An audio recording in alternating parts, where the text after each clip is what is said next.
大家好，欢迎来到不明白播客，我是主持人袁丽。节目开始前提示一下，本期播客含有疑似政府支持的用词粗鄙的网络暴力描述，可能会引起不适。Vicky 许薇琪，原名许秀中，是一名大陆出生的澳大利亚籍记者研究员。2019年，他因为报道了悉尼抗议香港警察活动，被小粉红污名为汉奸，并网暴至今。后来，他因为写报告揭露中国政府对新疆维吾尔人的迫害而被继续网暴，继而也被跟踪。中共的威胁使他失去了家人、朋友和爱人，他开始害怕亚裔面孔，犹豫去中餐厅。去年，他搬到了台湾，尝试用暴露疗法克服他对亚裔的恐惧。不过 Vicky 曾经也是一名小粉红，他将5星红旗纹身在脚踝上，在 CNN 等新闻网站下维护中共政权。这一期我们邀请他来谈一谈，是什么使他不再爱国，他为何如此关心维吾尔人，中共的跨境镇压对他造成了什么影响，澳洲警察对此有什么反应，台湾如何治愈了他的精神创伤，他现在的身份认同是什么。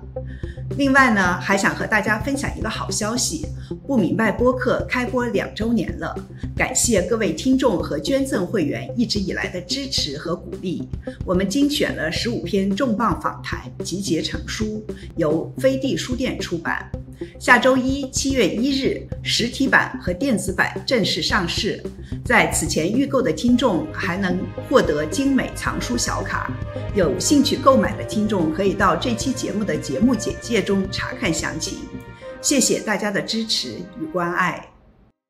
Vicky 你好。袁丽老师你好。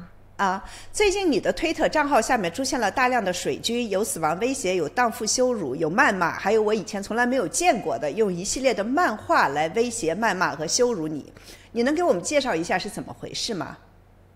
让我现在就把它翻出来看一下。大概就是因为最近中国总理李强访问澳洲，然后我可能多做了几个采访，我最近又做了一场脱口秀，然后可能就是不知道踩到谁的神经，然后就会出来一些还有在台湾接受几个采访，然后就会一直被骂，说什么出门小心点，叛国贼不得好死，你长得像个倭瓜似的跳梁小丑，你真的是直肠通大脑全是粪啊，就是这种话。然后漫画大概就是我被那个澳洲总理一脚踢到天边，然后他说 Don't be my burden， 不要当我的阻碍，因为他要跟漫画的意思是因为他要跟中国修复关系。然后还有一些就是非常的有一些漫画就直接是把我的衣服脱掉，然后展示出来的是我就是比如说裸着上身，穿着一件破烂的美国国旗样式的裙子，然后把手放在一扇门上面，想要敲开台湾的门，然后或者是我跟一个老年男性睡觉，然后他答应我要给我升职加薪，就还蛮让人摸不着头脑的。对，你怎么看就是他们这么针对性别来攻击你？我第一次收到跟性别或者是性相关的攻击，其实是2020年圣诞节的时候，中共送了我一份大礼，然后就是圣诞节左右，突然就是我朋友发给我说，你看现在在 YouTube 上面有很多有一个纪录片，一个4集的纪录片，然后是讲我的性生活。真的？对，现在就是他就是相当于，因为他是那个时候他刚刚那个时间点他刚审完我的朋友嘛，然后我朋友就是他仔细的审我的朋友，是问了我的什么医疗史、感情史、社交圈，就是所有的我朋友知道我的任何事情都审完了，就他了解了我的社交圈和我社交圈之内每一个男人、每一个男性，然后他就把我生活中的所有的男性，从我的老板到我的朋友到我的邻居，全部都编进这个纪录片里面，他就编小故事，就说我今天晚上又密会这个人，然后我又跟这个人怎样怎样怎样，然后他是有一个 AI 在主持，那个 AI 主持人看起来像是斯诺登 Edward Snowden。然后斯诺登，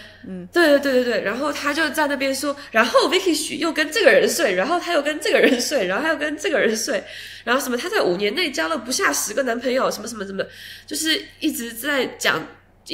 子讲，然后讲了4集，每一集都揭秘什么新的，他要跟他老板睡，他要怎样怎样，然后这个东西出来之后，对我打击还蛮大的，因为我从侧面看到我朋友受多大压力。然后这些就导致说，因为他一直用性来攻击我，然后我的大脑中间就把性跟危险做了一个连接，或者性跟恶心做一个连接，然后就导致我在这个阶段之后的几年，我就是没有办法想或者是想性这件事情。也就是说，我之前的那个性自由的那个旅程，我刚刚想要性解放的旅程，我刚刚解放了一点点，我就直接被打回就直接变成，你知道吧？就是我没有办法跟人家谈恋爱，我没有办法想性这件事情，我也没有办法自慰，我没有办法做任何跟性有关的事情。我之前就想说，就好比是被精神阉割。你并不一直是一个反共的人士，曾经也是一名小粉红，你的脚踝，我现在也是小粉红啊。你现在也是小粉红，你的脚踝上甚至还有这个中国5星红旗的刺青。你从捍卫中国在海外的名声，到揭露中国侵害人权，在电视台和脱口秀上这个嘲讽中共，到公开抗议示威，这可以说是一个很大的改变。你可以跟听众们简单的讲一下你的人生经历吗？你在哪里出生长大？我在中国甘肃嘉峪关出生长大，然后一直到17岁，然后17岁离开去北京中国传媒大学读英语播音，然后当时的梦想应该是要那叫什么要当中国好声音，不对，要讲好中国故事，然后尤其是用英文讲，然后差不多上了1年半之后就觉得很想出国，然后就在第一个机会就去澳洲，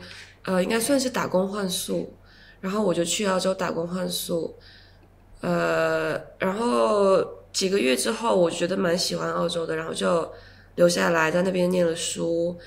然后在墨尔本念的是政治学。你在国内的时候就从小就真的很爱国吗？还是你出国以后你对中国的这个看法变了？你的那个脚，比如说你能讲一下你在脚上的这个5星红旗的刺青是在澳洲做的吗？在澳洲做的。我觉得我的例子还蛮典型的，就是出国之后开始爱国。我在中国的时候，就从小到大，包括在传媒大学期间，其实并不是一个说非常红、非常正的人。我那个从小就其实还蛮叛逆的。然后我记得我在中国上大学的时候，其实上过一段时间的微博。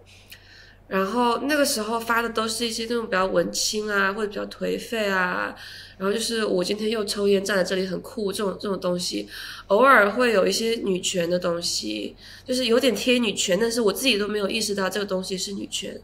因为我的那个我那时候对政治的理解很肤浅。然后你到了澳洲，怎么反而就发现自己非常爱国呢？非常粉红呢？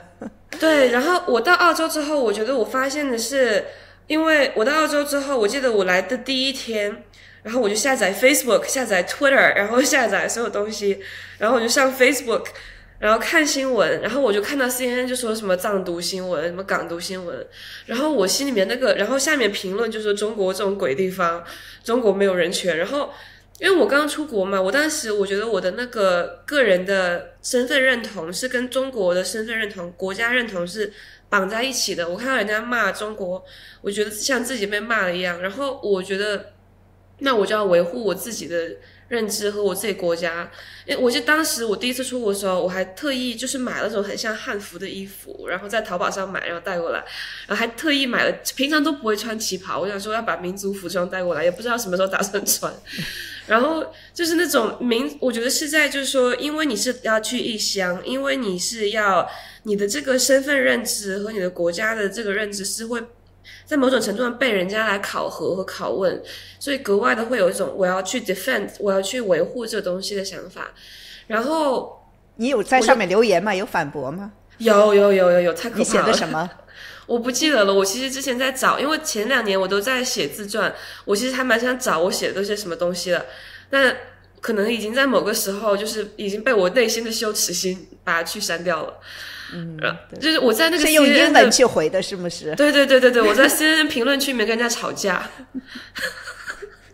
就说你们是那是反华的人。14-15年的时候是吗？对，14年的时候，然后我那个纹身应该是15年纹的，就是我开始读政治系之后纹的。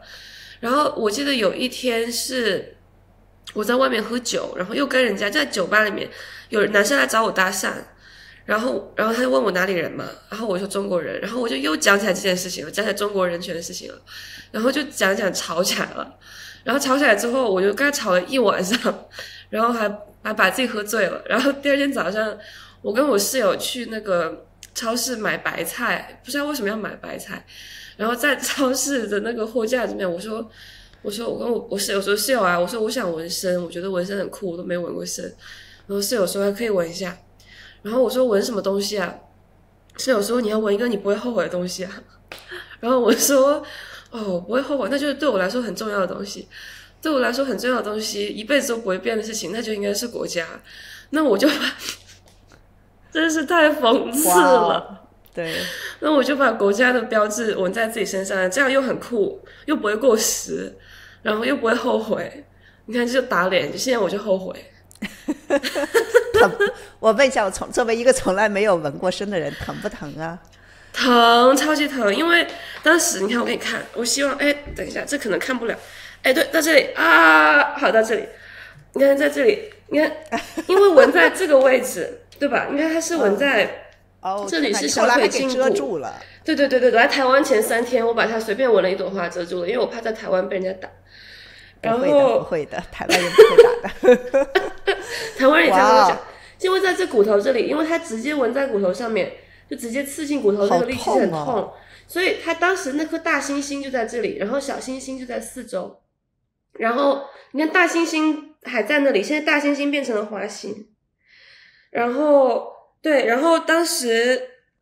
纹，就他一开始纹的时候，先纹那个猩猩的 outline， 先纹猩猩的轮廓。他把那个轮廓打出来之后，我就说太痛了，我不想纹了。然后最后纹完之后，我就因为很痛，然后穿鞋子它会摩擦，我就一瘸一拐了1个星期。哇，那真是刻骨铭心的爱，刻骨铭心的爱，刻骨铭心的爱。那后来是什么时候、什么事情动摇了你对中国的这种信任和热爱呢？你在这个期间有和自己的国家认同或者民族认同挣扎过吗？因为这个纹身其实是在我发现64差不多1年之后。就是我2014年刚到澳洲来几个月之后，不小心在一个门上面，在一个大学校园的门上面看到了一个关于64的海报，然后看完之后，我那个其实还蛮冲击的。然后海报之后，我有去看一个跟64有关的纪录片，然后当时其实就已经开始说思想上挣扎已经开始，但是就是说挣扎一下，觉得说我好像大陆在洗脑，然后又回来一下说大陆洗脑是对的，挣扎一下说大陆人权有问题，然后又回来说但是我们经济要发展，这个人权侵害是对的，他就是挣扎了这样快1年，我才纹这个纹身，所以一直在挣扎。但是我觉得比较说有决定性的，让我就是说彻底搞清楚自己是怎么想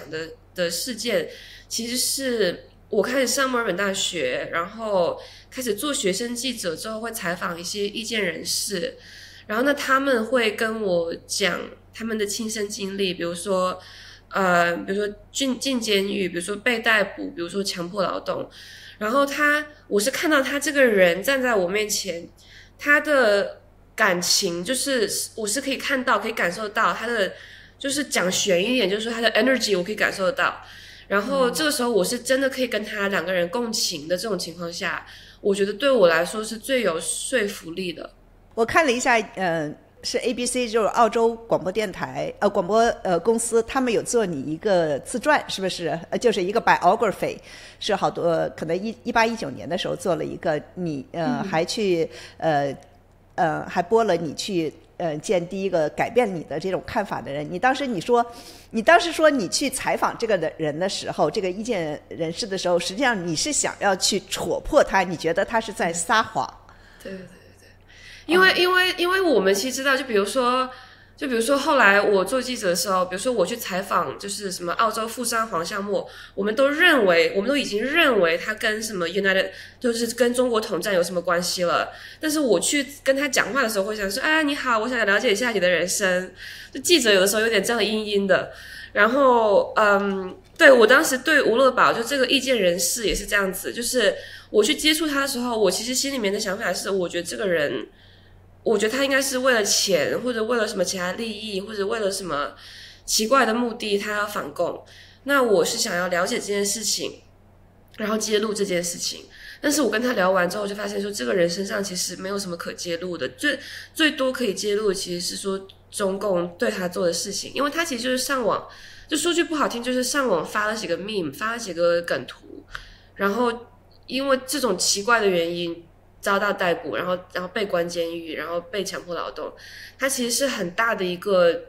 就是在司法上，在人权上，就是怎么讲都讲不通的一个事情。所以，然后我看到说给这个人带来的直接的影响，比如说他受到的创伤，或者他的创伤性应激后遗症，就让我觉得说这个事情让我第一次就真正的在感情上面意识到说中共人权的这些恶行带来的危害。对，然后你开始对这个中国这个国家这个政府，然后你作为中国人，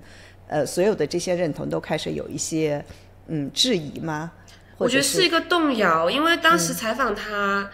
是我第一次采访意见人士，然后他又介绍很多人给我，然后很多其他人又介绍很多人给我，就这样滚雪球的。我当时其实说是为了做新闻，其实更多的我觉得在那个阶段其实是为了满足我自己的求知欲。所以我当时采访了比如说叛逃的在澳洲，因为澳洲其实住很多中国人，所以我当时采访了说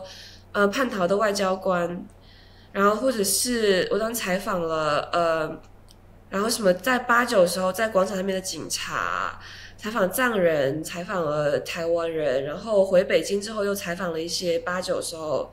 开始出事情的不同政见者，然后是在采访了很多很多人之后，在这个过程中我的思想还是会一直摇摆，然后采访了很多很多人之后，最后慢慢的我的想法会现在有点沉淀，会变成定型，是一个自我教育的过程。实际上对。那你记得你最早被网暴是什么时候吗？是因为什么事呢？你还记得自己当时是一个什么样子的反应吗？最早被网暴是2019年的时候，当时我是刚做了一个还蛮就是高调的脱口秀演出，然后又报道了香港反送中，在澳洲有华人在举行游行，是我支持香港警察打人打得好这种游行，然后会有反对他们的游行，就两波在那边会就像有点对峙起来这样，所以我当时是报道了一个支持香港警察的游行，然后当时是有一些小粉红就是喊一些很夸张的话，比如说什么留岛不留人，你们不爱中国你们就去死，这种很奇怪的话。然后报道完之后我就被点名出来说这个人是个汉奸，然后会有很多人就是他会收集我父亲的讯息，然后开始在微博上面，那个时候是我第一次这样子被攻击，会有人说什么你妈生你不如生片叉烧。在那件事情之后，我父亲就没有再跟我联系了，所以从那以后再也没有和你联系。是在那个之后很长一段时间都没有跟我联系，然后再跟我联系的时候话就讲得比较难听了，就是我们的关系相当于就是说是从香港的反送中开始，就很讽刺。我这辈子从来没去过香港，我也没有真的说做过很多香港的报道，我就是写了那一篇东西，讲了一下小粉红支持香港警察这一件事情。然后我是相当于失去了，因为我独生女嘛，90年代，然后就失去了我家庭的一半。我就觉得说是得不偿失，是非常得不偿失。对2020年的时候，你作为第一作者，在澳洲战略政策研究所 ASPI 发表了《待售的维吾尔人》，是我们翻译的题目，就是揭露这个报告呢，就揭露了中国政府将在教育营里的维吾尔人送到其他地区强迫劳动。你能说一下，就是你当时清楚，就是发表这篇报告后，中国政府或者是中国的网络上可能会对你采取什么样的行动，会有什么样的反应？你发表的时候害怕不害怕？其实我觉得这件事情我有做过非常深刻的反思，因为就出事情，就是我后面2021年我其实是因为写维族人的事情被就是说全网网暴。其实不只是网暴，其实就是说被批斗，只是说我人不在中国而已。这个批斗会延伸到我家庭，延伸到我朋友，会延伸到我个人。然后我这个被批斗这么凶之后，那我什么朋友家人都会质问我说 Vicky 你到底为什么做这种事情给我们带来麻烦。然后网络上面有很多人就会说他一个汉族人，他到底为什么要写维吾尔人的事情，他很奇怪。所以我是做过非常深刻的反思，我甚至就是不顾我自己的隐私跑去测 DNA， 我想看看说是不是不小心爸妈报错了，是不是其实是维吾尔人，所以对这件事情这么上心，就是要死要活的要报这件事情。测完之后发现我是 98% 的汉人， 1.5% 的蒙古人，所以跟维吾尔人没有1毛钱的关系。所以但我仔细想，我觉得是童年其实是有点事情了，就是比如说因为小时候住的那个甘肃那个区域还蛮多少数民族的，然后穆斯林其实还蛮多的，然后你是可以看到比如说那你看我们喜欢吃的饼，比如说回族人做的饼，你去他那边买饼，你就会看到说那个店面就是真的就是 a hole in the wall， 就是一个墙里面挖了一个洞，就是他的店。然后那边卖饼的小孩可能就是7、8岁、9岁，他就超级小，然后他就没有在上学，他每天在那边卖饼。就是这种不公平或者是不平等的这种关系，或者在哪怕就只是说经济不平等的东西，你是很早就可以很深刻的感受到。因为我去买饼的时候，我背着比如说我的英文的辅导的书，我的什么数学奥林匹克的书，手里拿着小提琴，那这些小孩他在卖东西，卖几毛钱一张的饼，所以这个感受到。然后稍微长大一点之后，我记得我上学的时候我同学就有的时候比如说我们去上补习班，然后中间下课休息的时候，我朋友就会跑去敲那个我补习课老师楼下邻居的门，然后这样敲，然后敲开之后一个穆斯林男生就出来，戴着那个白帽子嘛，然后我那个朋友嗓门很大，就丹田气很足，大声喊说阿拉死了，然后我们很多同学就一直在那边喊阿拉死了，然后就看到那个穆斯林男生就还蛮震惊的，就是会有这种是一种欺负 bully 是吧？对对对，会有这种 bully， 会有这种欺凌，就是你看到这种霸凌的现象，我觉得心里面是有一些感觉的。然后你这种东西积累了一下之后，再到后面就是2017年18年的时候，我跟这个维族人的这个就是集中营的事情有一个就是蛮直接的联系，是我2016年的时候，我在北京过澳洲的寒假，北京的暑假，我当时那是我第一次给纽约时报写稿，我什么什么之类的，然后也是有自己跟警察有发生一些冲突，然后但是在写稿过程中，我当时在北京的一个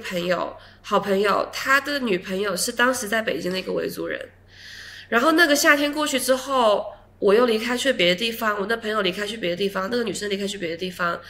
然后但是我们过了几个月之后就知道说她被关进一个教培中心，然后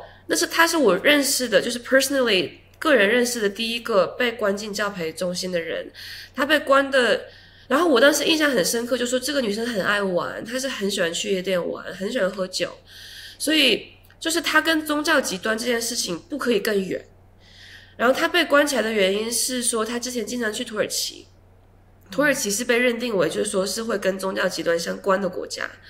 所以这件事情让我觉得触动很大。然后我了解到这件事情的时候，我当时人其实是在以色列游学，然后当时是2017年早的时候，就是还在没到春天的时候，所以其实算是说给我很早就是把这件事情放在我的意识里面去，所以我就是后来就一直在找说我要从什么角度可以报道这件事情。然后那到后面就是2019年我加入澳洲战略研究所之后，我可以开始就是说全职的专注于这个研究之后，然后我找到的这个切入点就是强迫劳动，因为当时这些教培中心，也就是说集中营的存在已经被证实了，但是没有被证实的是强迫劳动的指控，所以当时我静下心来研究强迫劳动。那研究的过程中，其实是一个，就是作为记者，我猜你可以了解，就是说它其实是一个很激动人心的过程，就是说我找到了罪证，我可以把它联系起来，我可以把这东西发表出来。然后当时就是又是一个说我不睡觉，我是机器人，我早上6点钟工作到晚上3点钟没关系。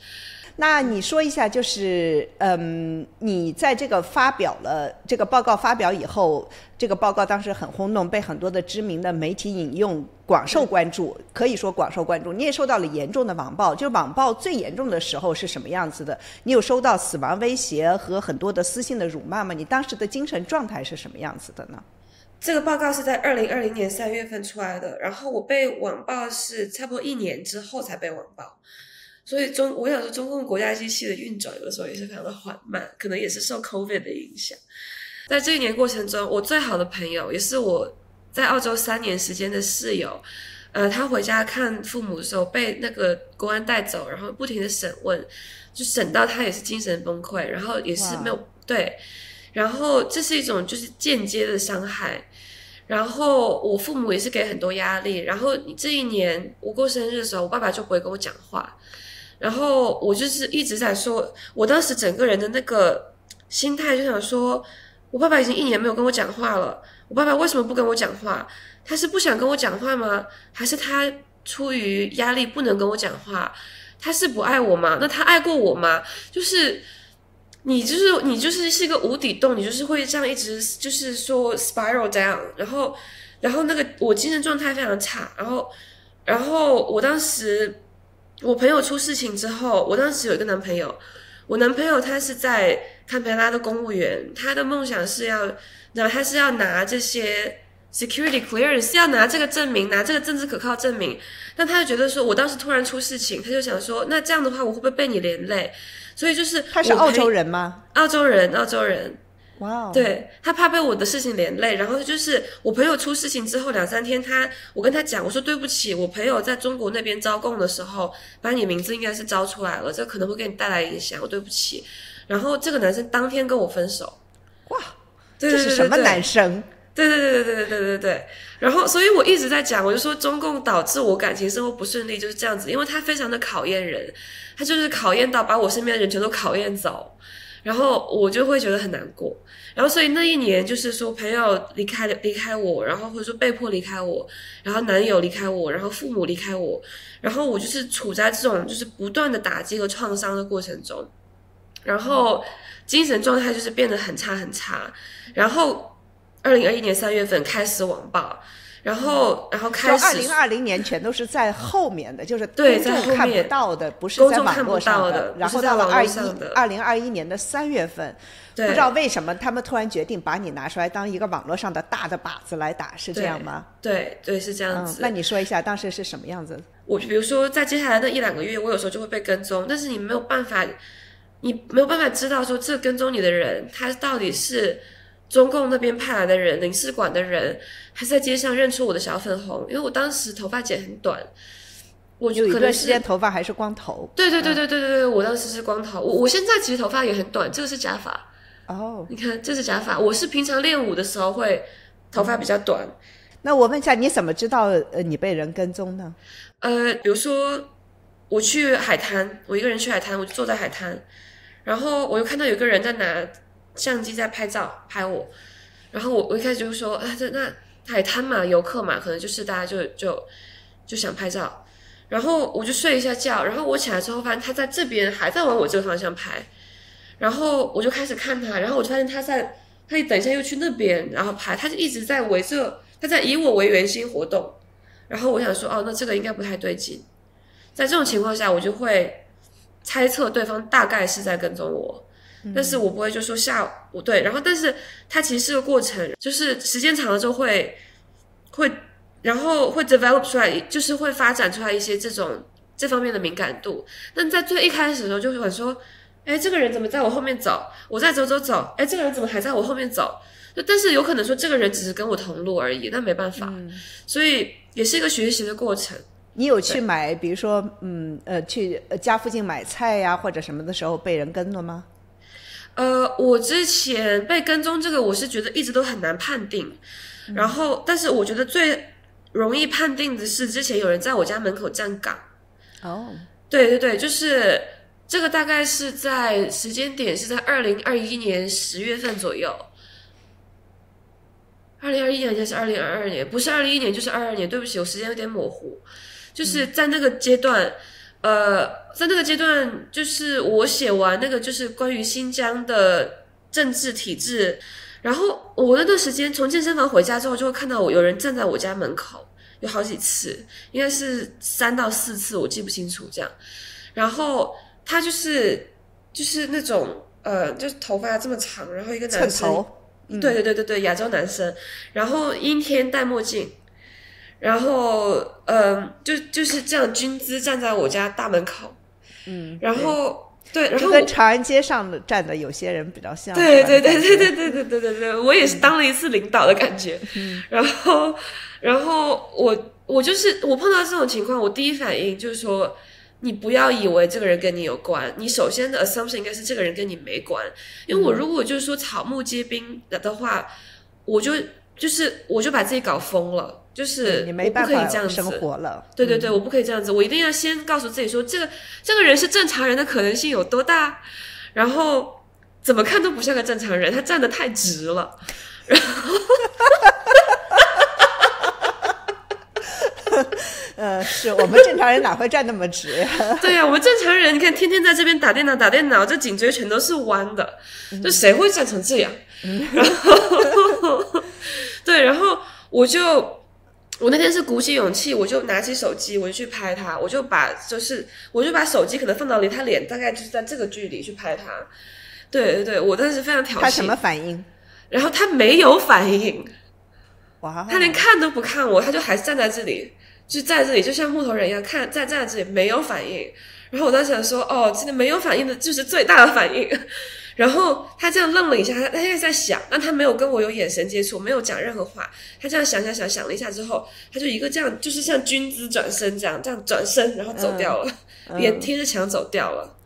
哇！对，然后我就把这个照片发给澳洲警察，澳洲警察说拍得好，但是他也没有告诉我他怎么查，然后他查完之后结果是什么，我就没有讲。然后这种事情多发生几次之后，我就觉得说。这个地方没法住了，因为我一直住，因为我当时住在那个地方，我当时住的那个家是我已经搬家5、6次之后，拼命想要掩饰，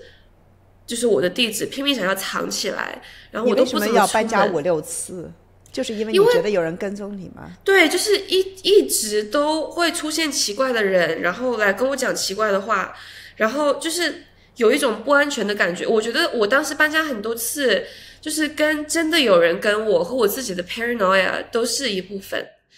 然后，但是就比如说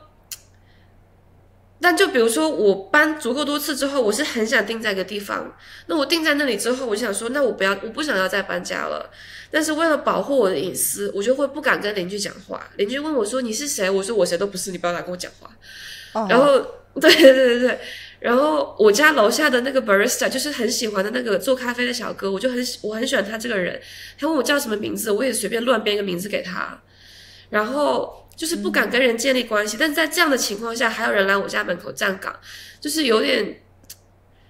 突破我的极限。我就想说，就是敢就不跟你们玩了。然后我就把东西打包，然后我就开始就是现在的生活。我现在生活就是说我拿个行李箱，2个行李箱。我就会有点到处玩，这样就不在一个地方住。然后这样的话，我玩够我就走。那你如果跟到我，你跟到我就走啊。然后我搬家的成本为0，但是他们重新跟我的几率就是成本还蛮高的，所以那边可能也要就是稍微控制一下。你所有的东西就2个行李箱。对，我觉得其实蛮自由的，因为以前有很多东西，什么我买的就是陪我睡觉的兔子啊，什么我床上放的恐龙抱枕啊，就这种东西它占地方，或者书啊，或者很多漂亮衣服啊，我现在都不要了，就是所有东西就2个行李箱，想去哪就去哪。我觉得就是感谢共产党给我带来人生彻底的自由，没有关系。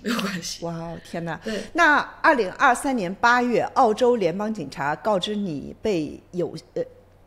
有心人士跟踪，你能说一下当时他们告诉你的时候是一个什么样的情景？你是一个什么样的反应？我当时超不爽，因为我当时是这样子，当时的背景是我在德国，然后我在德国是住在东德很烂的一个地方，我只能讲很烂，就是那个附近真的是有纳粹思想在复辟的一个地方。然后我住在那里本来就蛮不爽的，然后澳洲警察突然他就说 Vicky 我们有事情要跟你讲，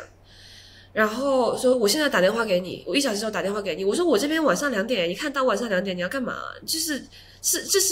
然后澳洲警察这样说，我现在马上打电话给你。我想说完蛋了，他们肯定是发现有人要刺杀我，还是就是很严重的事情，不然的话为什么要晚上2点这样子？对，因为他这样子，他这么紧急，我想说那应该是最坏情况。那最坏情况就是有人要干掉我呗，因为威胁一直都是这样的，威胁我一直都说我们要干掉你，我的那个私信里面都说我们要干掉你。我想说那你要干掉我的话，那对，然后结果我就跟他说，我说我过2天才有时间跟你约电话，约到电话之后他就说我们现在就言辞很模糊的这样跟我讲说我们抓到了嫌疑人，对于这些嫌疑人来说你是一个嫌疑人，那他不会直接讲说我们抓到中共间谍，他会说你是嫌疑人的嫌疑人。我就想说在讲什么屁话，然后讲半天之后，然后就说对，我说那我有生命危险吗？危险吗？他说那我们也不知道。我说你在讲什么？然后他说所以说我们现在要教给你一些策略，你现在出门走路，对，你要走一下跑一下，走一下跑一下，你要从 A 到 B 的话不要直接从 A 到 B， 你要从 A 到 C 到 D 再去 B。 就是我就当时很想骂人，我想说你是以为我生命中有无限的时间吗？因为我知道就是可能就是说现在听众听起来想说澳洲警方帮你为什么就是这么大的怨气？我有怨气是因为我之前每次受到骚扰，他们都会说 Vicky 你要报警，你要跟我们来讲这件事情。好，那我就报警，报完警之后他们去调查，比如说我拍到那个奇怪的人的照片，拍大头照拍给他们之后，我说那我调查结果怎么样？他不会告诉我你们查了什么，他不会告诉我，他就是会把我被骚扰被攻击的讯息全部都这样收集起来，然后归他所有。对，然后这通电话也是打得不痛不痒，他连中国这个字都不敢说出来。然后但是我觉得值得欣慰就是说好歹是有这通电话，因为如果没有这通电话的话，我会一直觉得说我是不是脑子有点问题，我是不是在看到没有发生的东西。但是澳洲警方有原话跟我说，我们现在抓到的人，这些人就是在找你的地址，这些人就在找你住在哪里，所以我是被认可了，被澳洲警方官方给我踏上一个印章。对，他们唯一的作用就是证实了你以前的猜疑，是不是？对，就是实际上你是知道的，对吧？对，我是知道的，但是一直没有人认同我，然后我就看起来像个疯子一样，到处说我被跟踪啦，然后没有人相信我。对，然后但是这个事情，那通电话里面，澳洲警方在同一通电话里面叫我说不要跟媒体讲这件事情，然后不要跟别人讲这件事情。那我问一下，就说他们跟你说的就是走路不要就是从 A 到 B， 要从 A 到 B 到 C 到 D 了什么，然后再到 B， 你会跟遵守他们这种的，会跟着他们这些的？不会是吧？你是还是该怎么过怎么过是吗？因为我觉得就是我经历了过去几年的遭遇，其实是很大的打击，对吧？就是说你失去，因为我失去的东西是说我的名声，然后有一度是我的健康，然后或者说我的家人、我的家庭、我的朋友，我在中国所有的朋友。然后你人失去一切之后，我觉得你会对生命有一种新的领悟。那我新的领悟就是说，这一生最重要的事情就是时间，我的最重要的东西就是时间。我在地球上的时间有限，要不拿来做有用的事情。我出去跑步可以，我出去就是绕着海什么跑个50分钟什么，这个没关系，这个不是浪费时间，这是在锻炼身体。但是我今天明明比如说我今天要去纽约找你，我就不直接去纽约，我先跑到温哥华去，然后再跑去纽约找你，这个是浪费时间啊。就是对啊，这个浪费时间的事情不可以做。对。那有没有一些你前面也说了，就是他们这种跟踪可以说对你生活造成了不便，就是改变了你的生活。比如说你现在只有两个箱子是吧，想去哪里去哪里，其实是改变了你的生活，但是你会说它造成了什么不便吗？很多不便啊，你看就是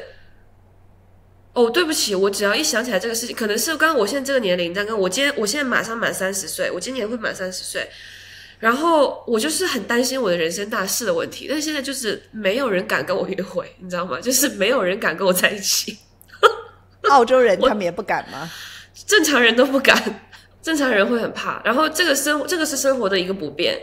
然后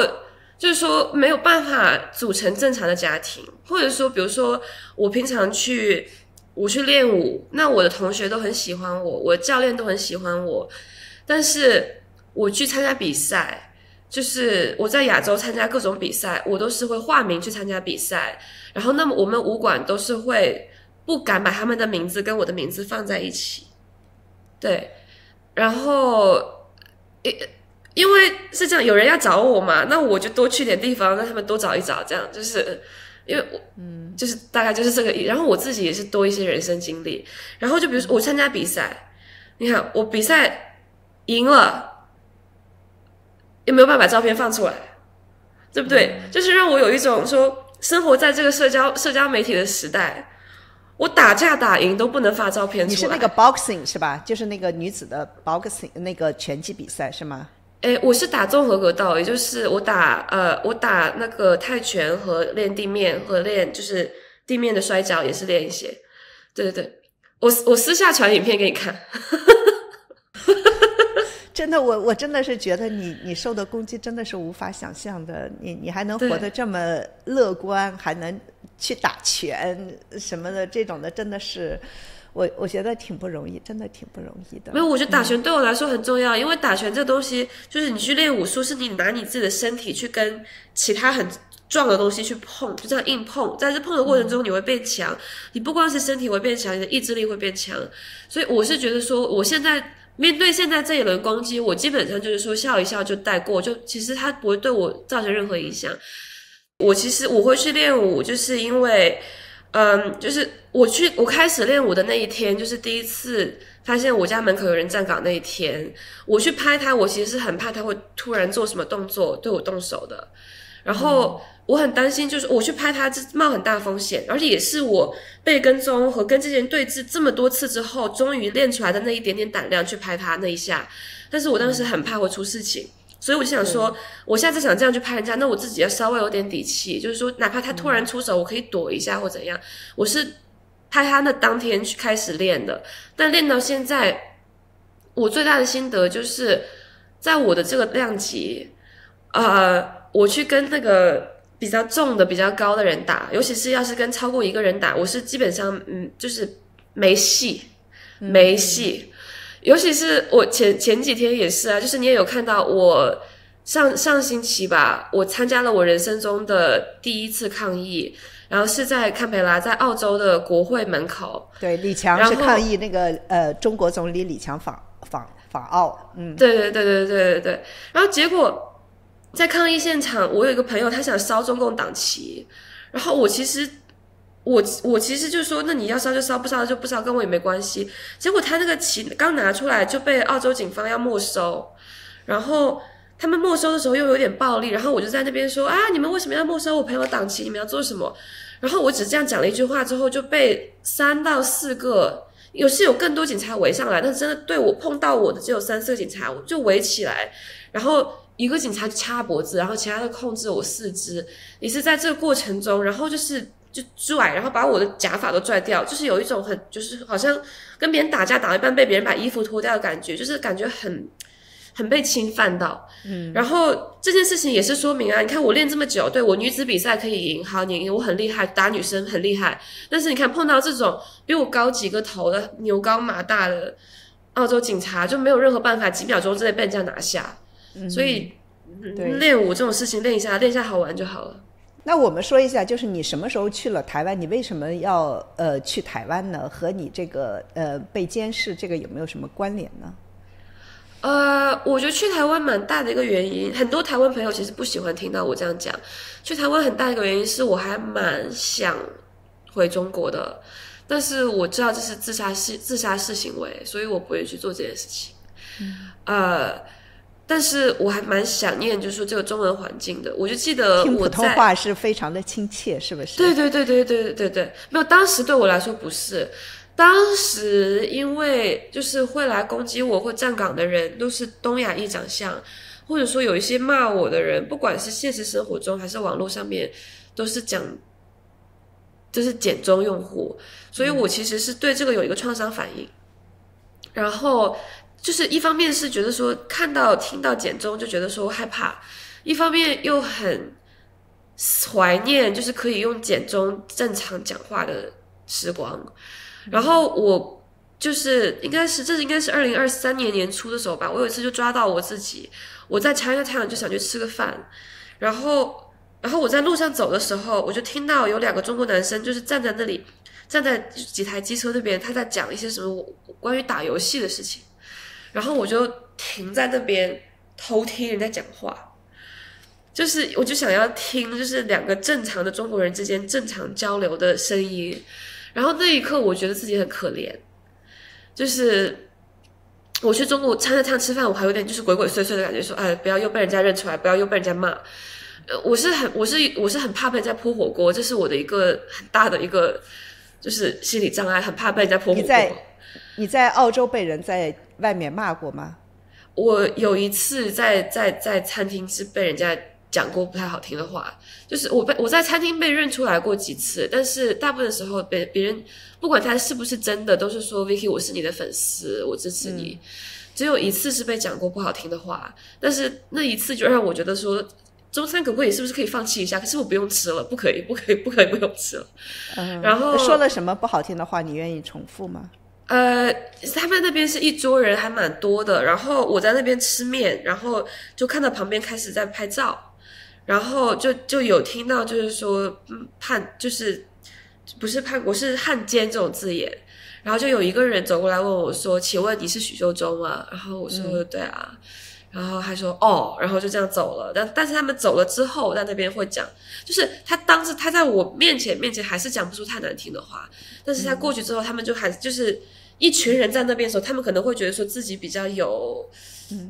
就是 they're empowered in a way，然后就在那边就讲一下，然后让我在这边吃饭，你其实是可以听得到的，我是听得到，我觉得他也知道我是听得到的，然后我在这边还觉得有点难以下咽，就是这种 passive aggressive 是吧？对，就是不当面来挑衅，但是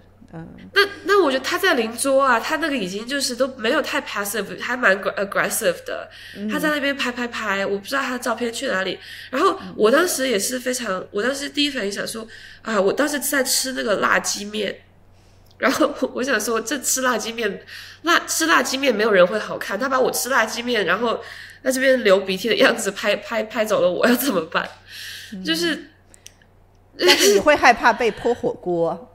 对我其实对我更怕的是说，我当时比较恐惧，想说，因为那个辣鸡面也是这样，就是它是很烫的一碗汤，又都是辣椒油。我想说，他们要是现在拿面来泼我的话，又这么多人，我是没有任何办法，我就被人家泼。然后泼这个可能也还稍微好一点，万一是去吃火锅被人家泼火锅，那就完蛋了，对不对？吃火锅吗？我还是吃火锅，只是有一些恐惧是吧？对，恐惧是要克服，但是火锅是一定要吃的。你在台湾还是住了差不多有几个月？可能就是进去出来，差不多加起来可能在那边的时间有1年。哇哦，对对对对对，然后所以对，然后我最近做的所有中文的采访，我朋友都会嘲笑我说 Vicky 你现在这口音到底是在搞什么？对呀，我都受不了你，你一个西北人怎么说话这么像台湾人？你也太容易被拐走了。我那天已经笑过你了，是吧？对对对对对对对对对，就是那汉奸体制就是这样子，就是叛徒体制。这么容易就被判过去了，就被掰过去了，是吧？对对对对对。然后去台湾之后，就感觉我也是，就是中大陆腔调其实是会受到一些敌意，就包括我自己的朋友都会说啊，你在讲什么只言只语的，比如说我会用视频这种词，或者我会用充电宝这种词，他会说你只言只语。你对只言只语这种词是一个什么样子的感受？我很不舒服啊，我很不舒服啊，我觉得这样讲很不舒服。但是我觉得我很快融入两点，一点就是说就是为了生存，因为我在外面一直讲大陆腔的话是会被人家翻白眼的。就是有一部分人，一小部分人，不是台湾所有人。然后另外一部分就是说，因为每天跟我朋友混在一起，然后我觉得也是在某种程度上形成了一个新的身份认知。他们也代替蔡英文或赖清德，然后来告诉我说我也是台湾人。然后他们一直在那边讲说台湾就是你的家，你就台湾人。我确实是在某种程度上，我觉得其实是相信了这件事情的。所以身份认同跑到那边去。语言也跑到那边去，然后我觉得是蛮好的一件事情，因为它其实就是说把我对于中文的创伤，对于中国文字的创伤其实是洗掉了。你觉得是台湾改变了你，对吗？我觉得是台湾在这方面就是让我对于中文这个事情就是脱敏了，就没有那么敏感，然后也没有那么创伤，就是可以在中文世界。因为我去台湾很大的一个原因就是说我会害怕东亚裔的人，会害怕讲中文的人。那我去台湾的目的之一，除了说想念说亚洲食物，目的之一其实是说就是叫 exposure therapy， 我本人叫什么暴露疗法，然后叫暴露疗法就是说，那我怕这个我怕蜘蛛，我现在就坐在满是蜘蛛的房子里面，所以说我怕东亚人，我就坐在满是东亚裔我就住在满是东亚裔的国家里面。然后所以我在台湾会碰到很多比如说深蓝的人，我很多朋友深蓝，就他坚信国民党，他坚信就是两岸要统一。对对对对对。然后他们一开始我刚开始认识他们的时候，他们叫我，他们说叛徒，或者是卖国贼啊！你今天他说你今天做什么了？我说我今天工作一下。他说你又卖国了是吧？卖国挣多少钱？就是这个东西，这台湾人这样跟我讲话，但和谁都不可以这么讲话，你会不会觉得不高兴呢？一开始是会有，然后而且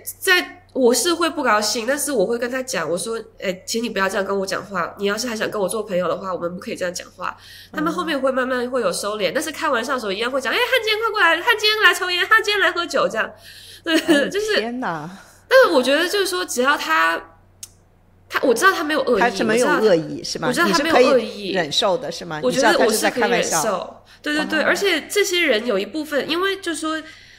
在台湾不可避免的就是说你会接触到黑道的人，因为他是这个台湾社会很重要的一个部分。然后那黑道的人，我刚去台湾的时候超级害怕黑道的人，因为我知道我做过就是关于跨境镇压的调查。那在台湾的跨境镇压，比如说何韵诗去台湾演出，他会被人家铺红漆，那这个多半也是说中共雇黑道的人做的。然后那这个事情，所以我是很怕会被黑道的人盯上，会被他们攻击，或者是会被泼漆或怎样。但是我刚去认识黑道的人之后，他们直接会跟我承认说，你是反共啊，我之前就是收钱帮共产党做事啊，就是收拾这些反共的人啊。然后我听到之后就会觉得很受冲击，想说，然后我就会问他，我说那你会把我卖掉吗？然后他说不会啊。我说为什么你不会把我卖掉？他说因为你还蛮可爱的，我觉得你这人还蛮好的，不会把你卖掉啊。我说你要这样讲了我就相信你，你要这样讲我就相信你。然后我其实就是我们在练武术里面有一个概念是说把背给对方，因为如果你把背给对方的话，你把你整个人都就暴露给对方，你是完全相信对方。对，所以我对这些人的方式就是说，我是采取一种，我是就叫做就是就是 radically trust them， 就是我不应该这么相信他们，但是我就是要相信他们，给他们看，我就是整个把背给对方，对，我就是要相信你，因为我没有别的选择，我要不然就是要继续跑，要不然就是要跟你们相处，所以我就是会努力跟他们做朋友，让他们看到就是我对他们好的地方，让他们看到我人性中善良的一面，我努力的地方。对，真不容易，真不容易。那你现在写字会选择写繁体中文吗？你会做这个区分吗？比较多，因为我繁体中文我觉得还在练习，就是我刚去台湾的时候看书我觉得头痛，就是因为它竖版用繁体字，很多字不认识，然后要这样看要这样看，然后就很慢。然后现在，然后我刚开始的时候，比如说我在申请那个签证的时候，然后我申请签证的时候，移民署就说，你要回大陆去退籍，拿到这个证明之后我们再给你签证。然后我就说，大哥你还好吗？我回大陆去退籍，退完之后我就直接就进监狱，我就不用再来台湾享受我的美好人生了。然后就这样一直纠缠，但是我就一直要写这种申诉的信给他们。然后我写完之后就觉得说，哪怕你是澳洲公民，他们也要求这样。只要是出生在中国，出生地在中国，就好像是一种原罪一样，你就一定要证明你跟中国脱离关系。然后所以我就是要写信解释我的情况，说我没办法回中国。然后我写信那个文法其实跟台湾用的文法是不一样的，用词也是不一样的。然后我都是写完信之后要拿给朋友，或者是要拿给就是小帮手同事，说请你帮我改，然后要就是像是重新学了一门语言一样的感觉。你现在还是在这个亚洲战略政策研究所吗？还是你愿意讲你自己的工作单位吗？可以啊。我暂时这段时间我其实是在休息，然后我现在跟澳洲战略研究政策，天哪，它好难讲哦。澳洲政策战略研究所，对，我现在跟他们还在继续做一个跨境镇压的项目。然后同时我工作方面，我刚写完一本回忆录，我过去3年差不多可能80%的工作时间都在写这本回忆录，现在刚刚写完。然后我工作方面，就这个我讲出来很多人都会笑话我，但是我是蛮认真的想要当一名职业的格斗选手，然后这也是我最后一个机会了。因为我虽然就是我在记者行业我不到30岁，算是很年轻的记者，但是在格斗行业30岁算是年纪很大的人。然后因为身体已经开始走下坡路了，然后我平常去比赛打那些人都是什么18岁，然后我有的时候被别人压在下面，我觉得说天哪，18岁的青春压在上面，我觉得好重哦。然后就是已经最后一个机会，所以我就很想拼命训练，然后很想能够成为职业选手。但是对工作方面就是就是做研究，然后写书，然后现在在想要不要开始写下一本书，然后还蛮想开始的。然后还有一些就是纪录片呢什么，我前段时间一直想拍，但是因为写书没拍，然后再做，然后再练舞，然后我还在写，我现在有点继续回来做喜剧，我之前做过单口喜剧演员。因为之前也有人讲过我，就是说我是要心里面很难过的时候，我就会开始病态的开始微笑，就是也是一种防御机制。然后别人就说，那你这种防御机制其实是不是健康的？你把它拿来给大家看，这个是不是一件健康的事情？那我觉得问题就问得很好。然后我就会回答说，以前是我刚开始做喜剧的时候，喜剧绝对对我来说是防御机制，就是说生活中很多很痛苦的东西，比如说我父亲不跟我联系，然后我就会把这当成一个笑话，说哦 my dad ghosted me， 就是把这种当成笑话来讲。然后但是现在对我来说，喜剧不再是这种防御机制，喜剧是说我知道我自己的人生过得很奇怪，我知道我自己的人生过得很艰难，但是我是在苦中作乐。我觉得说我人生的在很大部分程度上价值就在于这个苦中作乐，而且我不仅想要自己作乐，我想把这个乐分享给其他人。因为在现在这个世道中生活，谁生活都不苦，大家都很苦，都有自己的苦的地方。我觉得这种苦中作乐的精神是一个很值得分享的事情，我觉得就是这样。然后那演出蛮成功的，然后记者写的也都蛮好的。我问你最后一个问题，就是你现在的身份认同是什么呢？你怎么看待比如说中国人和中国人的叛徒这样的一些词呢？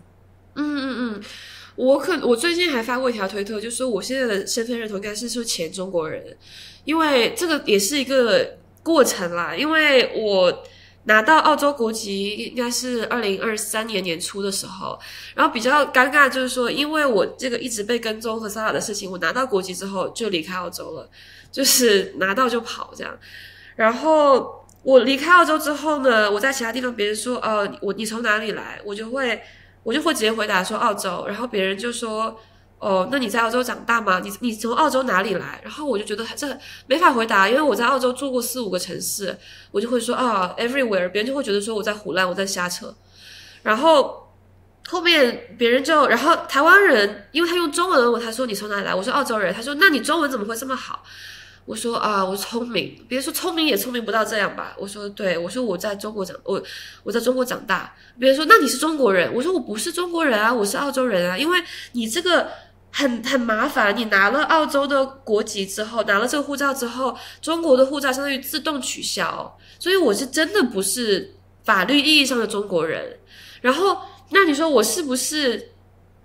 精神意义上的中国人？我觉得也不是，因为我现在的那个意识形态，以及我的名声，以及我跟中国政府和中国人民的关系。那你说中国政府攻击我，很多中国人民跟着一起攻击我，他这样对我长久的攻击，